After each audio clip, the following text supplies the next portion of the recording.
Ja kumigo kauimam skutaman waspesuni sigatiu. What I'm going to teach now is about the waspsun, the mossbag. The mossbag is connected to the teepee. Those pegs that are on line with the teepee like this, those pegs, they are the same number as the mossbag in the front, where the mossbag is tied like this. And it's the same with the teepee. There's a connection there because the teepee was given to the women, and the children are to be raised in that lodge with these laws. And that's the same with the mossbag. The mossbag was given to the women as well, so that they raised their children with the laws. Now the mossbag, the string that we use on the mossbag is about the umbilical cord, the belly button. Utsi is how we call it in Cree. Utsiema is the symbolism of that rope that we use, the string that we use for the mossbag is about the belly button. The belly button of the children is their life.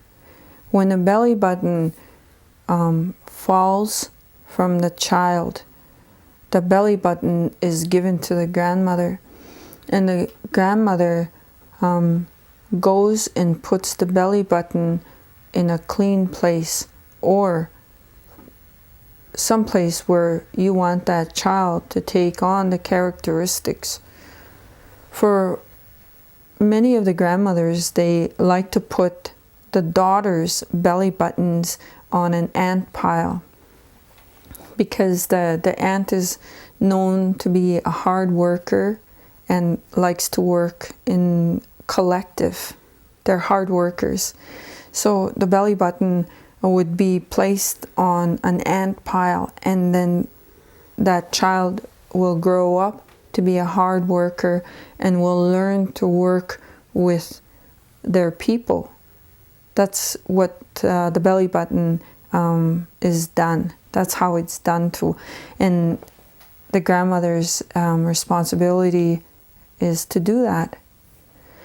There's much more of the women's teachings that need to be shared about how we raise our children.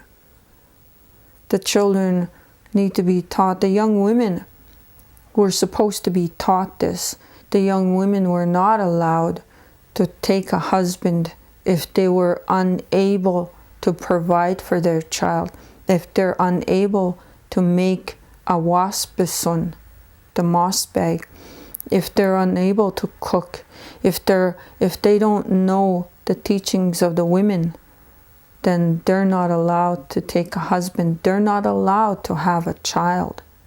In the days when the women had to travel by foot or by horse, they spaced their children apart so that when their second child is born, the child that walks is able to run or walk a great distance, and then they're allowed to have a second child.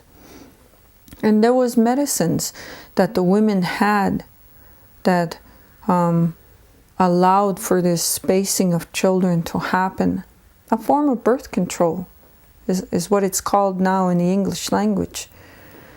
Yakuma, these are the mossbag teachings, how our children are kept in a mossbag and how they're cared for, and how that string, everything was significant. Even the beadwork on that child that told of their name. If they're given a name, then the beadwork would reflect the name of that child. Everything that was done had significance. It told a story. It told a teaching. And that's part of our knowledge as women. These are the women's laws. These are the women's teachings. This is the women's knowledge. and our young women are not taught this as much, and I think we need to bring that back. Yakuma.